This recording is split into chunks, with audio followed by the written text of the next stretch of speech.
Taste the Daily. அண்மை செய்தி.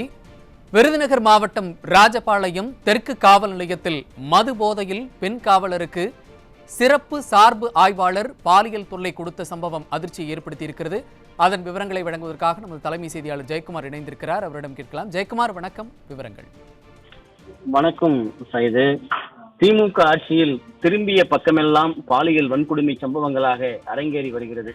சென்னை அண்ணா பல்கலைக்கழகத்திலே 2ஆம் ஆண்டு படிக்கக்கூடிய மாணவிக்கு கொடூரமான முறையில் திமுகவினுடைய சைதாப்பேட்டை கிழக்கு பகுதியைச் சேர்ந்த இளைஞரணி துணை அமைப்பாளர் கொடூரமான முறையில் பாலியல் வன்கொடுமை செய்திருக்கிறார். அந்த சம்பவத்தினுடைய ரணம் ஆறுவதற்குள்ளாக காவல்துறையில் பெண் பணியாற்றி வரக்கூடிய 2ஆம் நிலை பெண் காவலருக்கு பாலியல் வன்கொடுமை சம்பவம் இழைக்கப்பட்டிருக்கிறது. விருதுநகர் மாவட்டம் ராஜபாளையம் அருகே இருக்கக்கூடிய தொப்பக்குளம் கிராமத்தைச் சேர்ந்த மோகன்ராஜ், இவருக்கு வயது 54.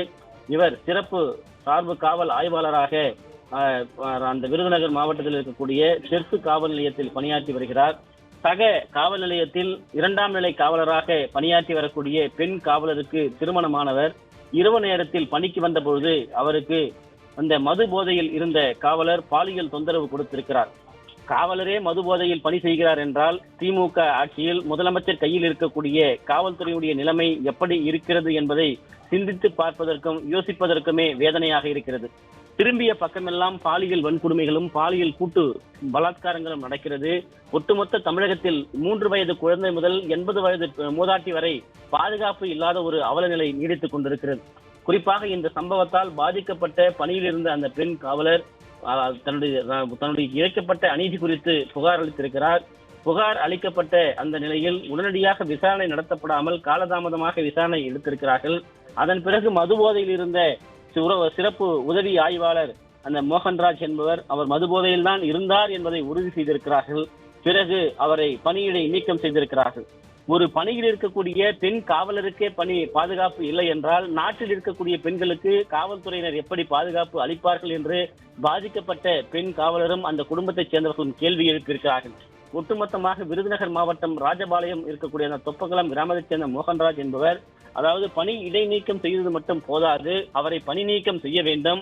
அதே நேரத்தில் காவல்துறையில் இரவு நேரங்களிலே பணியாற்றக்கூடிய பெண் காவலர்களுக்கு பாதுகாப்பு வேண்டும் என்று பணிபுரியக்கூடிய பெண் காவலர்கள் ஒட்டுமொத்தமாக கோரிக்கை வைத்திருக்கிறார்கள்.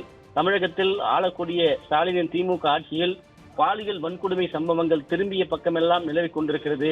பள்ளியில் படிக்கக்கூடிய மாணவிகளாக இருக்கட்டும், கல்லூரியில் படிக்கக்கூடிய மாணவிகளாக இருக்கட்டும், பல்கலைக்கழகங்களிலே படிக்கக்கூடிய மாணவிகளாக இருக்கட்டும், தொடர்ந்து அவர்களுக்கு இழைக்கப்படக்கூடிய பாலியல் வன்கொடுமை என்பது தொடர்ந்து தொடர்கதையாகி கொண்டிருக்கிறது.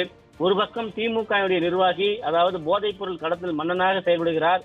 மற்றொரு பக்கம் திமுகவுடைய நிர்வாகி மாணவிகளை குறிவைத்து பாலியல் வன்கொடுமை செய்யக்கூடிய சம்பவத்திலே ஈடுபட்டிருக்கிறார். சென்னையில் கைது செய்யப்பட்டிருக்கிற திமுகவுடைய அந்த இளைஞரணி துணை அமைப்பாளராக இருக்கக்கூடிய ஞானசேகரன் மீது சென்னையில் 13 வழக்குகள் இருக்கிறது. சென்னை கோட்டூர்புரம், அதே போன்று சாஸ்திரி நகர், மாம்பலம் உள்ளிட்ட பல்வேறு காவல் நிலையங்களில் ஒவ்வொரு காவல் நிலையத்திலும் 3-4 வழக்குகள் என 13 வழக்குகள் இருக்கிறது. அவரை திமுகவுடைய நிர்வாகியாக வைத்திருக்கிறார்கள். தொடர்ந்து தமிழகம் முழுவதும் இழைக்கப்படக்கூடிய அநீதிகள், பாலியல் வன்கொடுமை தொடர்பாக ஒட்டுமொத்தமாக பெண்களுக்கு பாதுகாப்பு என்பது கேள்விக்குறியாகி இருக்கிறது. இன்றைக்கு விருதுநகர் மாவட்டத்திலே மிகப்பெரிய அளவில் இந்த பாதுகாப்பு என்பது போலீசுக்கே பாதுகாப்பு இல்லை. பெண் காவலர் பணி செய்ய முடியாத ஒரு அவலநிலை ஏற்பட்டிருக்கிறது. குறிப்பாக சென்னை வில்லிவாக்கத்தில் 11 வயது சிறுமி கடந்த 6 மாதங்களாக பாலியல் தொல்லை கொடுத்த அவருடைய பெரியப்பா மகன் உட்பட 3 பேரை கைது செய்திருக்கிறார்கள்.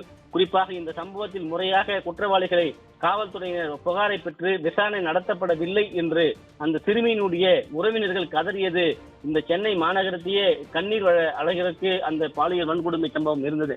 அதே போன்று தூத்துக்குடி மாவட்டம் கோவில்பட்டி அருகே மனநலம் பாதிக்கப்பட்ட இளம் பெண்ணை பாலியல் வன்புணர்வு செய்த லாரி ஓட்டுநர், அதே போன்று கள்ளக்குறிச்சி மாவட்டம் திருக்கோவிலூர் அருகே பள்ளி மாணவியை பாலியல் வன்கொடுமை செய்த இளைஞர் போக்சோ சட்டத்தில் கைது செய்திருக்கிறார்கள். இப்படி பள்ளியில் படிக்கக்கூடிய மாணவிகளுக்கு கூட பாதுகாப்பு இல்லாமல் போகிறது.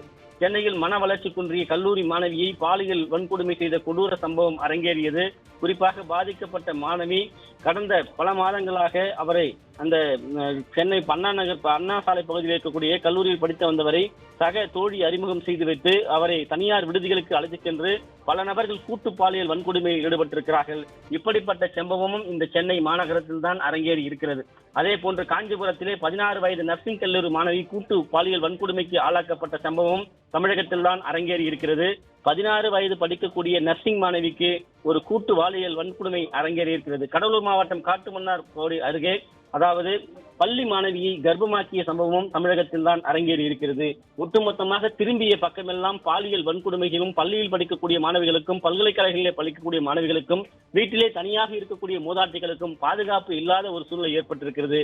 இதை கண்டித்துதான் இன்றைக்கு அனைத்திந்திய அண்ணா திராவிட முன்னேற்ற கழகம் இன்றைக்கு மாபெரும் ஒரு ஆர்ப்பாட்டத்தை, குறிப்பாக கண்டன ஆர்ப்பாட்டத்தை அறிவிக்கப்பட்டு அண்ணா பல்கலைக்கழகத்திலே மாணவிக்கு இழைக்கப்பட்ட அநீதிக்காக அவர்கள் சாலையில் இறங்கி ஆர்ப்பாட்டத்தில் ஈடுபட்டார்கள்.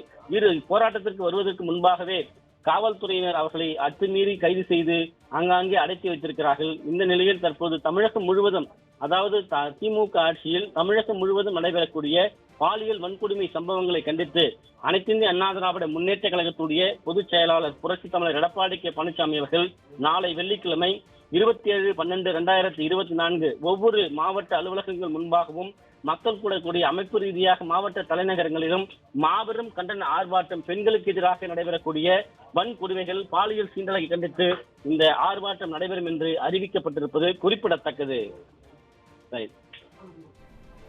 விவரங்களை வழங்கியமைக்கு நன்றி ஜெயக்குமார்.